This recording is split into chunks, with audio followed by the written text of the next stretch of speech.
पिछले भाग में आपने देखा कैसे बेंगलुरु में रहने वाले 4 दोस्त विक्रम, रवि, प्रिया और अंजलि केरल के त्रिचूर जंगल में ट्रिप करने का प्लान करते हैं और उनका रोमांच ज्यादा बढ़ जाता है जब उनको मालूम होता है कि त्रिचूर जंगल के अपने ही भूतिया रहस्य हैं। वो सब त्रिचूर जंगल के नजदीक फार्म हाउस में रुकते हैं और माधव, जो वहां का केयर टेकर है, उनसे इस जंगल का और इसमें रहने वाले शैतान का रहस्य मालूम करते हैं, जो आपको जरूर जाननी चाहिए, जो इससे पहले भाग में बताया गया है, जिसका लिंक आपको डिस्क्रिप्शन में मिल जाएगा। जरूर देखें। उनको माधव बताते हैं कि जंगल के एक हिस्से में शैतान का बसेरा है, वहां जाना ठीक नहीं, लेकिन ये सब उनकी बात को काल्पनिक समझकर उसी रास्ते का चुनाव करते हैं जहां उनको जाना नहीं चाहिए था। रास्ते में आगे जाते ही उनकी कार का संतुलन बिगड़ जाता है और एक दुर्घटना हो जाती है, लेकिन सब ठीक होते हैं। कार अब उस अवस्था में नहीं होती कि वो आगे जा सके और वापस लौटना अनिवार्य था क्योंकि वो बहुत दूर आ चुके थे। जंगल के रास्ते में एक इंसान दिखाई देता है जिनसे वो मदद की गुहार करते हैं और आज रात रुकने के लिए कोई जगह बताने को कहते हैं। वो आदमी उनको एक गांव का रास्ता बताता है और वो उसी गांव की तलाश में और रात गुजारने के लिए एक सुरक्षित जगह की उम्मीद लिए उस आदमी के बताए रास्ते में चलने का निर्णय लेते हैं। अब आगे।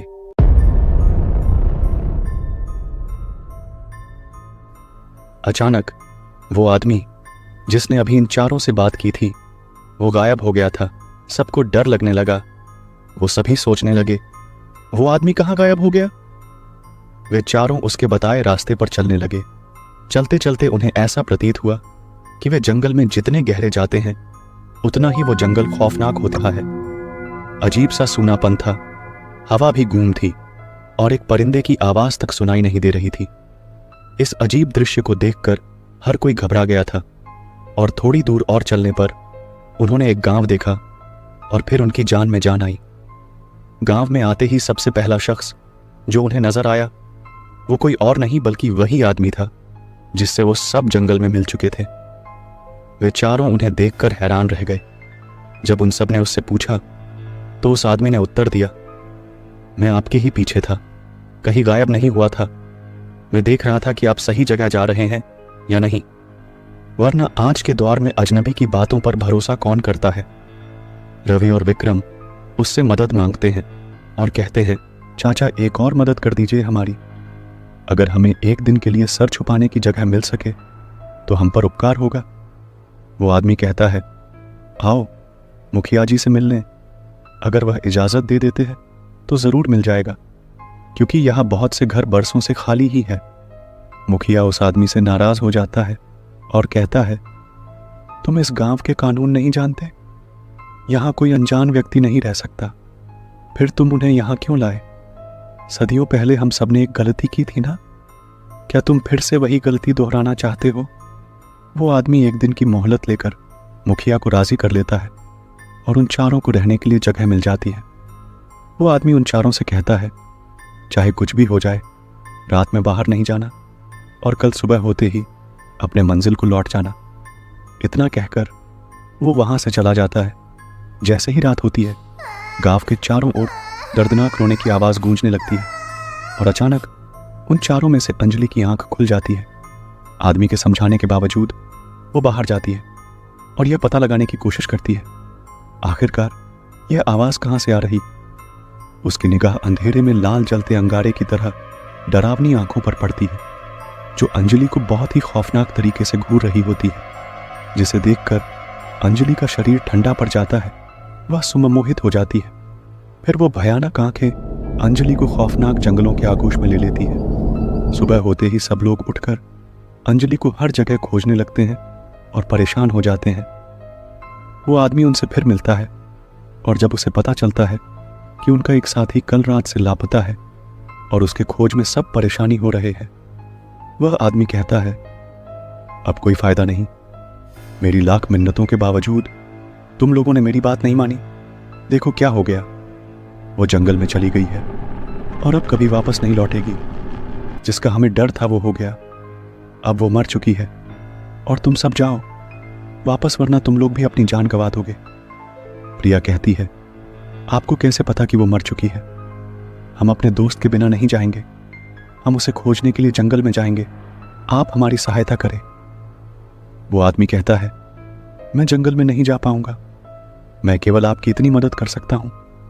अगर आपने जंगल में जाने का और अपनी जान जोखिम में डालने का मन बना लिया है, अगर यदि कोई मुसीबत आप पर आती है, तो केवल एक ही शख्स है जो आपकी मदद करने में सक्षम होगा, और वो भोला अघोरी है। आपको उसे खोजना होगा। वो केवल एक ही शख्स है जो आपको मुसीबत से बाहर निकाल सकता है। यह सुनकर वो तीनों जंगल की गहराई में चले जाते हैं और अंजलि को हर जगह खोजने लगते हैं। खोजते हुए वे तीनों अलग अलग रास्तों में चले जाते हैं। एक तरफ ये लोग थे जो जंगल में अपने लापता दोस्त की तलाश कर रहे थे, इस बात से अनजान कि शैतानी ताकत ने उन सभी के लिए अपना जाल फैला दिया था। अब विक्रम, रवि और प्रिया भी उस जाल में फंसने वाले थे। जंगल में मौत उनका इंतजार कर रही थी। क्या वह इस डरावने जंगल से बाहर निकल पाएंगे? क्या जीवन एक खौफनाक मौत से जीत पाएगी? यह सवाल सबके मन में मानो दिल बनकर धड़क रहा था, जिसे अब थमना था।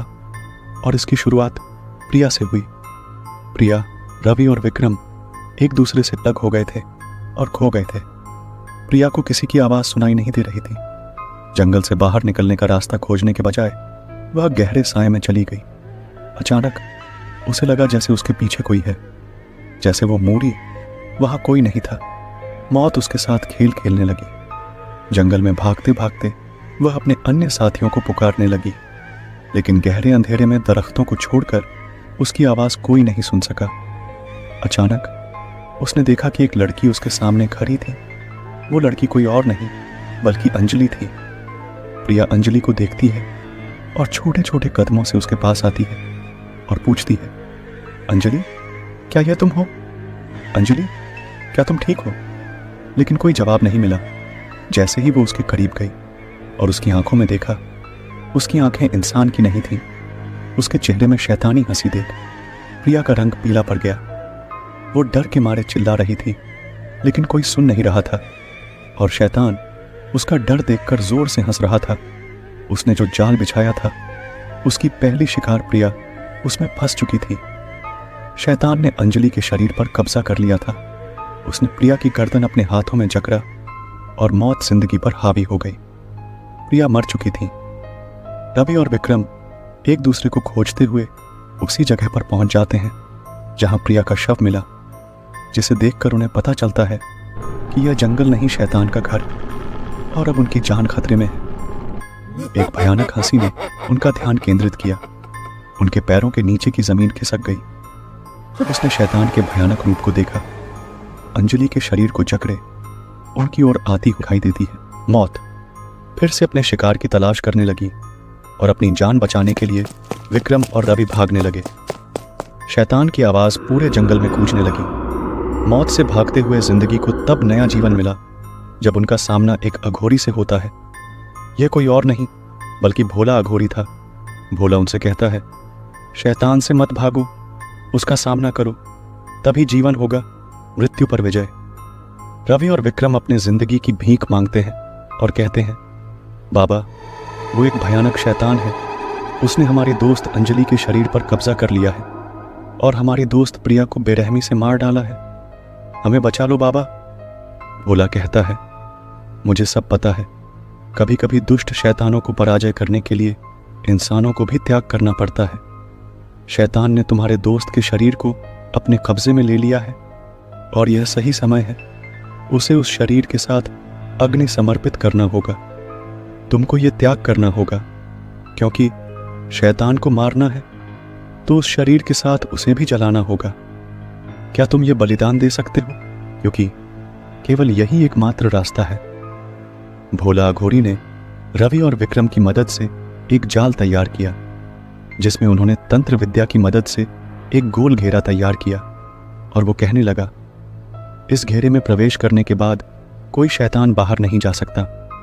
तुम में से सिर्फ एक को आकर्षण बनना होगा और इस घेरे में शैतान का चारा बनकर खड़ा होना होगा। विक्रम तैयार हो जाता है और रणनीति के अनुसार वो घेरे में रुक रहता है और अचानक शैतान एक भयानक मुस्कान के साथ वहां आ जाता है। विक्रम के हाथ और पैर कांपने लगते हैं। शैतान उसका शिकार करने के लिए उसके करीब जाने लगता है, इस बात से अनजान कि वहां एक शक्तिशाली तंत्र विद्या से तैयार किया गया घेरा है। और जैसे ही वो उस घेरे में प्रवेश करता है, विक्रम घेरे से बाहर निकल जाता है। अब वो शैतान उस घेरे में फंस जाता है और क्रोध से दहाड़ने लगता है। रवि और अघोरी भी सामने आ जाते हैं। रवि के हाथों में एक मशाल होती है जिसे वो विक्रम को देता है और अघोरी कहता है यही सही समय है। ना चाहते हुए भी विक्रम अपनी दोस्त अंजलि के शरीर में आग लगा देता है। उस जलते हुए शरीर से ऐसी भयानक आवाज निकलने लगी मानो पूरा जंगल में कोहराम मच गया हो। यह एक ऐसी भयानक आवाज थी जिसे कभी किसी ने नहीं सुना होगा। उस शरीर का खात्मा होते ही शैतान इस जंगल और इस संसार को छोड़कर नरक में चला गया।